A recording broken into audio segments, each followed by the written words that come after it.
All right, back on the morning drive. 241-1259 is our number on this Tuesday morning. Brought to you in part by our good friends at Cut Above Tree Service. 16 years of experience, free estimates. All you have to do is call 912-487-6445. Billy and Brett at Cut Above Tree Service will come and take a look at your land, take a look at your home, tell you if the trees need to be taken down or if they're okay. And they have land clearing, debris removal, all of that and more. They do small tract cutting. If you need something done with your yard, give them a call. Cut Above Tree Service, 912-487-6445 is our number. Again, big day in the Sunshine State of Florida as the Republican, well, not just the Republican primary, but that's the one we're focusing on because we know who the Democratic candidate will be. So between Newt Gingrich and also in Mitt Romney, Ron Paul, Rick Santorum, all will be up today, obviously, in the nominating process. It'll be a big day in Florida, and here to join us this morning to preview today's big day, Joshua Miller online with us. Joshua, good morning. How are you? Good morning. Great to be with you, Chris. Thanks so much. I'll tell you what, a lot of people expecting, I think, a Mitt Romney runaway today, but we saw the same kind of thing in South Carolina. It was supposed to be even. Newt Gingrich had a huge day. What do you expect to happen today? I think I expect a small victory for Mitt Romney, but again, you can never count Newt Gingrich out. There have been 5 or 6 times during this campaign when folks in Washington, D.C., us in the media have said, you know what, I think Newt Gingrich's campaign is dead, he's gone, it's Mitt Romney all the way, and then, you know, one thing or another happens, and funnily enough, Newt Gingrich comes creeping back into the political scene. So I wouldn't count him out, and he does have significant support in Florida, even if it's not going to be the majority of support. I'd say the big question is what happens after Florida. Oh, what's the margin of the win tonight in Florida? That's going to be something to look at. How much can Romney really take Newt Gingrich down? He spent $1 gazillion trying to slam him in negative advertising, and Newt Gingrich hasn't had the money to respond in kind. So that's definitely was a factor. But we're just going to see what the margin of victory here is tonight, and how far it takes for Romney to convince Newt Gingrich to drop out of the race. Well, that's the big question. Is not. I think people have an idea. Of course, Joshua with rollcall.com. I think people have an idea of what probably will happen today. The bigger question is, where do we go from here to Super Tuesday, and who can stay in this race? Because there seems to be a notion that, well, as long as Rick Santorum is in it, that really hurts Newt Gingrich. Do you see it that same way as well? Oh, definitely. I mean, the big problem for Mitt Romney is there are a lot of folks in the Republican Party, a lot of them very conservative, who just have trouble voting for him as president. They see him, as Newt Gingrich sees him, as a Massachusetts moderate or a Massachusetts liberal or a liberal Republican, as something along those lines, someone who doesn't necessarily believe in those core conservative values that they hold are very important. So there's a lot of feeling in the Republican Party that they want someone other than Mitt Romney, the anti-Mitt Romney. As long as Rick Santorum stays in, it's going to be split. And Ron Paul as well. It's going to be split between Ron Paul, Rick Santorum, and Newt Gingrich. If Santorum drops out and it's just Gingrich, you know, that might give Gingrich a little bit more oxygen to keep moving forward. But one of the things to remember is that candidates don't drop out of races because they no longer believe they'd make the best president or they no longer think they're a strong candidate. That's never the case. They drop out because they run out of money. Yeah, exactly. And the big question is going to be going forward after a probable loss in Florida, will Newt Gingrich have the resources to keep fighting, to keep having a campaign, to have a bus driver driving him around, to have people organizing events, to have consultants making ads, to buy those ads and put them on TV? That's going to be the big question. Will there be enough resources for Newt Gingrich to keep going forward? Or will there be a growing pressure from the Republican Party and the establishment here in Washington and across the country saying, you know what, it looks like Mitt Romney's going to be our nominee. Let's just all get in line and get behind him and help beat President Barack Obama in the fall. Again, Joshua Miller from rollcall.com joining us this morning. When we talk about Florida, it's really a different state. I think it's seen as a southern state, but really it's not because there are so many different diversities there. And it's in the past, I mean, it's been very close. Barack Obama won 51% to 48.2% for John McCain in 2008.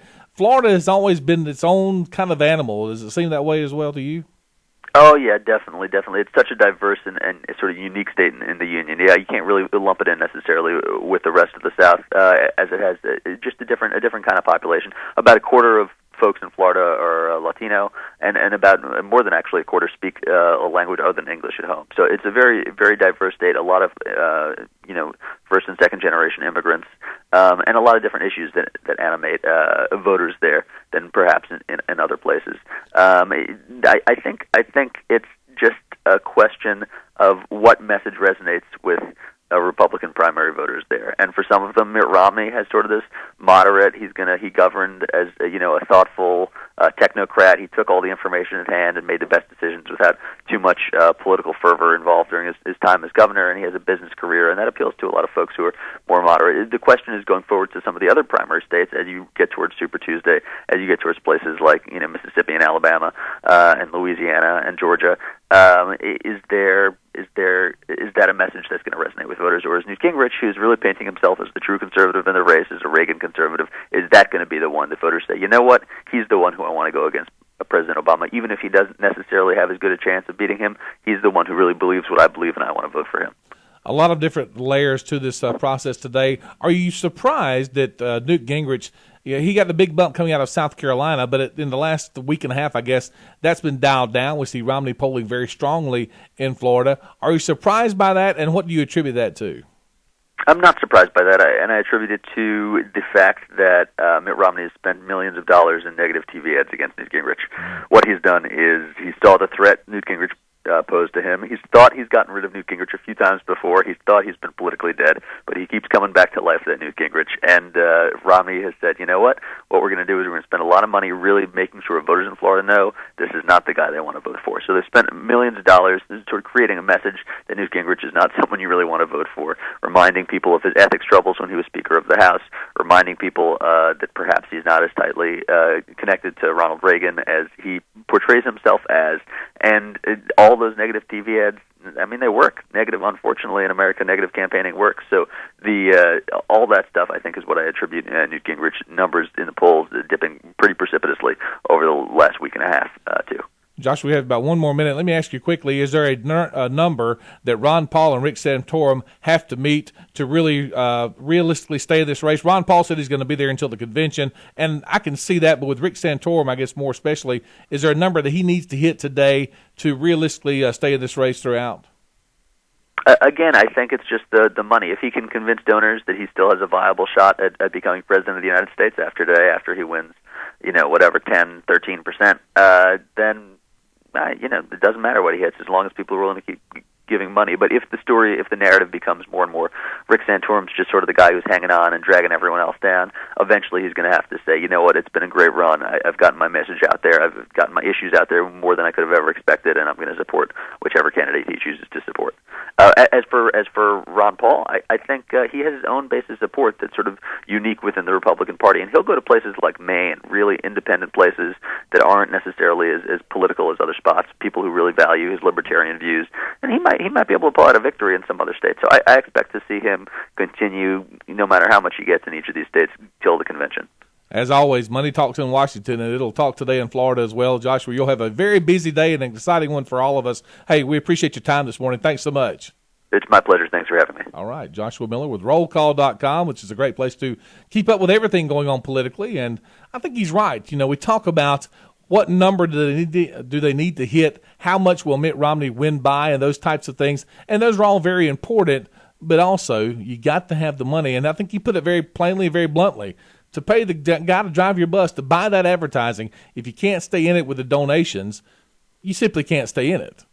And there's been much made about Newt Gingrich and being, $5 million to a PAC. Of course, he can't accept $5 million from his campaign or to his campaign from the Las Vegas financier, but that money can certainly go to a political action committee that can then buy ads to run down Mitt Romney. I think at some point we're going to see that campaign finance reform changed because it's almost a joke now. I mean, the rule is if you donate to a campaign, I can only donate $2,500.